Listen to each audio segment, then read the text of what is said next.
Today we're going to be looking at how to publish our project so that we can share it with each other and play test them and get feedback. So first thing we need to do is install particular modules to allow us to publish to different platforms. So I'm inside of the Unity Hub application. I'm in the Projects tab. You can see all of the projects I've been working on here. And if we go to the Installs tab, you'll see the different Unity version installations that I have right now.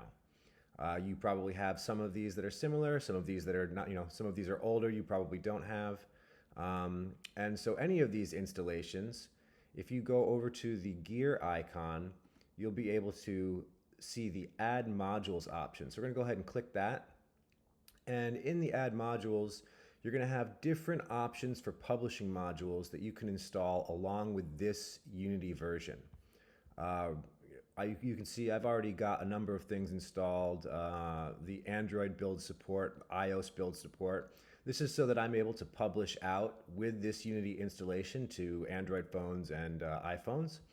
We've also got a bunch of other like tvOS, visionOS, you can see Linux build. And now here we are down to Mac build support. So I'm using a Mac. This comes when I installed this Unity version, the Mac build support came with it. It was required in order to even run Unity on my Mac. But the other ones, the Windows build support here, this was actually not checked by default. So in order to publish out to Windows modules, I had to select this. You can see you'll be able to just add this checkbox to any modules you want to install.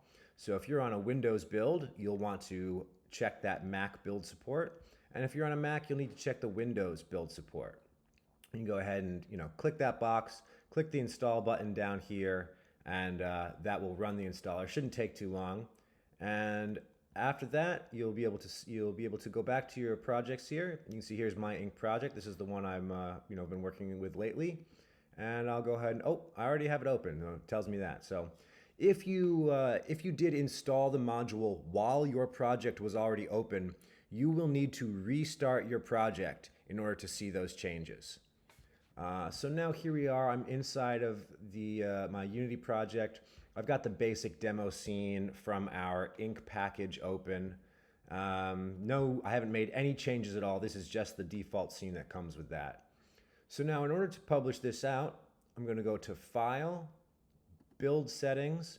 This is going to open up our Build Settings window where you're able to see the different platforms that you have available. And you can see, I have a number of ones that I can switch between and select. I don't have the tvOS or the visionOS modules installed. You can see this here, they're grayed out, and I have an option to install that module with Unity Hub. So back over to our platforms, we've got all of the PC, the computer platforms are kind of grouped together, Windows, Mac, and Linux. And you have a target platform drop down. This will probably be, by default, will start out with whatever platform you're on. So for me, you can see it starts out on Mac, and I can select to have Windows output if I want. If I select that, I will get a quick recompile. Unity needs to get ready to output for that specific platform, and so it has to do a little bit of work to do that. You also have architecture options. These will look different, possibly depending on what version of Unity you're on and what your hardware is. For Mac, I would recommend, if you have it as an option, select the Intel 64-bit and Apple Silicon output. This way, it will just be the most universal option that is available. If you don't have this as an option, if you may only have Intel 64-bit as an option, which will be fine. Apple Silicon computers can run an Intel 64-bit published program. You have some other options here. We don't need to use any of these. We don't need to worry about changing compression methods or any of these settings. So we can, if we just from here, we haven't looked at player settings. Everything is currently still the default. I'm just going to click Build, and I'm going to get this pop-up to select where I want to build to. Personally, I like to create a new folder inside of my project folder called Builds. And this is going to create this, in here, we're going to put a bunch of different builds. We're going to put our Mac build, our Windows build, any of those. So currently I am building out for Mac, and this is Mac Intel 64 Apple Silicon specifically. So I can go ahead and save this as my ink demo dash Mac. Go ahead and save that. We've got some quick build process. You can see the scene that, the demo scene is very small. It builds quite quickly. And the next thing that happens is it opens up my Finder window to that folder, my builds folder, and here is my Ink Demo Mac application. So if I go ahead and open this up, we will have the splash screen and the game. Now this game is very tiny on this particular screen. That's something that we'll look at in a bit. But there's a couple other things we should notice. So it opened up into full screen. You can see if I go to the edges with my cursor, I can't get out of this mode. It immediately threw me into a full screen game mode. I can select these little tiny options that are here. We can play through the game and all of that. If I hit escape, it should take me out. There we go. Let's go back over to our project here. Okay, so that's our first build. Everything worked great. We did have, of course, some issues in terms of the size of the application and all of that. So next thing we're going to do, this is where we're going to take a look at the player settings. So if we jump into player settings, you'll get another pop-up window. In here, we've got a couple settings. You can set the company name, your product name. This will match the name of your project by default, but you can change these around. This will change the, for other outputs, these things, will matter. For us, for our purposes, we really don't need to change this. You could change this to be your name if you'd like for company name. And the product name, if you have a name for your story, that's something different than what you named your project initially, feel free to throw that in there. Versioning also not important for our purposes. So you have some options here to set default icons, not required, but you can see if we don't set an icon, we get this sort of, default blank placeholder image for Mac and for PC. So the icon drop downs, we have drop downs here as well for different settings. The icon, this is for overriding stuff, setting different sizes. Also not needed. Again, if you do feel like setting an icon, you should be able to set that here, and it will then output to your build. We can maybe try that a little later on if we have some time. The resolution and presentation settings. So here you can see we've got resolution, full screen mode, and this is actually really just the mode that we're going to play this in. You can see we've got different options. We've got full screen, exclusive full screen, maximize window, windowed. So if I set this to windowed, it will give me some other options for the default screen width, default screen height. Go ahead. I'm going to go ahead and set this to 1080 by 1080. So right now I'm asking it to output into a square. We've got some options for screen support, running in background, all of that. None of these are important right now. Don't need to change any of those. The splash image. This controls whether or not you see the Unity splash image right here, this, when we open it up. If I turn that off, I will no longer see that splash image. So I can go ahead and we'll do that. I'll turn off the splash screen. You're also able to, if you keep it, you're able to customize it and choose some different options. But let's say I just don't want it. I'm going to turn it off. Other settings, this is getting into some more complicated build settings. Nothing in here should need to be changed in order for us to output our program successfully. So we'll go ahead and leave the other settings alone. And publishing settings for your Mac and PC, at least, I don't actually have any options in publishing settings. For other platforms such as Android, iOS, and WebGL, we will have options, different publishing settings, things like that available to us. So at this point, I'm going to go ahead and run my build again. Again, what I did was I turned off the splash screen and I changed it to a windowed 1080 by 1080 mode. So if I come back over to here, I'm going to build this again. I can either replace this or I can go ahead and just add something. I'll call this windowed, Ink Demo Mac windowed, save. Scenes have been modified. So anytime that you run your build, it creates just a change in the scene. It thinks that a build process is something new. And so you'll see, even though I actually haven't modified the scene, it recognizes the fact that it was output to an application as a change in the project. So I can go ahead and hit save here. Nothing bad will happen. And there's my new application. Now, if I open this up, you'll see this one, instead of opening full screen, opens in a window. I can even resize this window. That was actually an option also in our player settings, I believe. Resize, here it is, resizable window. So this is resolution and presentation. Resizable window. If this is not checked, that window will be a fixed size. If it is checked, then you will be able to resize that window. Now, you can see resizing this window doesn't actually change the size of my, my game mode in here. The game view is still the same size, and if I get this, let's say I want this bigger, right? I feel like I should be able to expand this out, but the content's not changing. So this is something to be aware of. And there's different ways, you'll have to figure out what solution works for you and what works for your game. But I will show you one trick that works for canvas-based content. So I'm going to go ahead and close this. We're going to jump back over into our actual scene view. So I'm going to open up the scene controller, and I'm going to click on the canvas. So if you've added a new canvas component, you may have already seen this. This component can come in automatically when you create a new canvas sometimes, and that is the canvas scaler component. So I'm going to add the canvas scaler to the canvas in my basic demo. And we have some different scale modes. We've got constant pixel size, scaling with screen size, constant physical size. So these affect, the scaling of the canvas, and we can try a few different ways. You'll see the different outputs. So I'm going to go ahead and start with constant pixel size, scale factor 1, reference pixels per unit 100, all the standard settings. I'm going to come back to here.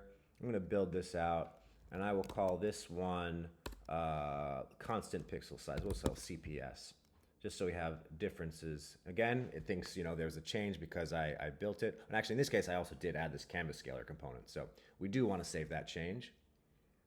Run that. Okay, here's our CPS. If we build that, let's see what happens. Okay, so it's still small, and I can scale the window, but again, constant pixel size. So this actually gives us the exact same functionality where the size of our canvas, this stays at constant size.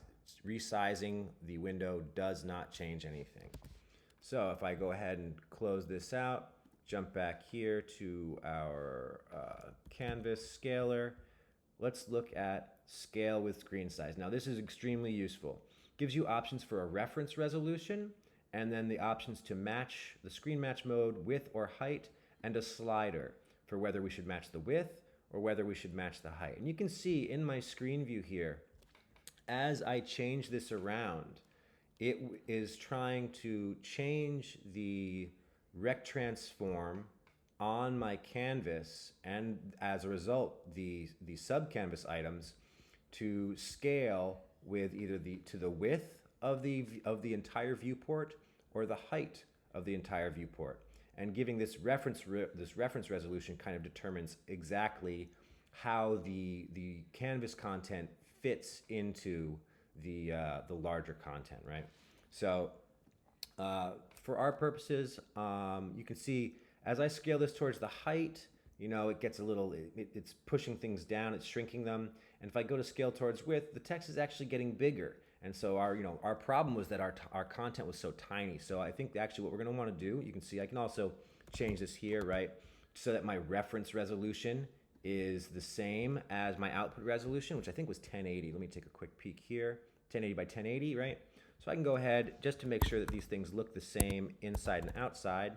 If I set this to 1080 by 1080, match width, match height, we'll go ahead and say match width. And then from here, I'm going to save and go back to publishing. So again, I'm going to go into build. So now this one is our scale with screen size. Save that out as a new build. And if we open this up, you'll see this one now, that content scales as I open up the window to make it bigger. And now this is much easier for me to see and to click on and to play through. So that canvas scaler component is an easy way to get the canvas content that you've been building out to size itself appropriately in the viewport for different window sizes, different screen sizes, resolutions, and all of that. So the one last thing we want to talk about is, when we're outputting for our different platforms, the way that we're going to share things with each other is through these the PC and Mac output. I don't know if we're going to have any Linux users. If we do, there is a Linux module that we can install and we can share that. Hopefully, we'll be able to mostly just get by with Mac and Windows. So I'm going to now, again, I'm on a Mac. I'm going to publish out for the Windows platform. So as I switch over, we've got to do some recompilation here, and then I can click build. Again, this is in my builds folder. I'm going to now save this as my Ink demo Windows, which again, different than the windowed mode. This is the actual Windows output. And so you can see here for the Windows output, we actually have a few different things. The Mac output, it creates a single package. For the Ink demo for Windows output, it creates a directory which contains necessary files for running this. So you can see here we've got our mono installation, Unity project data.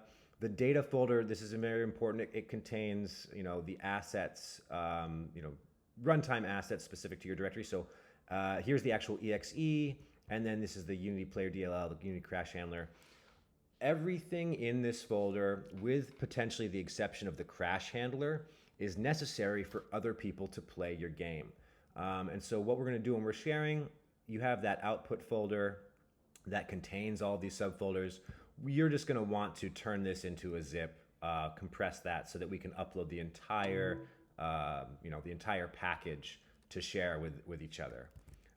For your Mac output, these directories, these application files, these can be uploaded directly, and they actually contain, in a sort of hidden way, they actually contain all of these same files.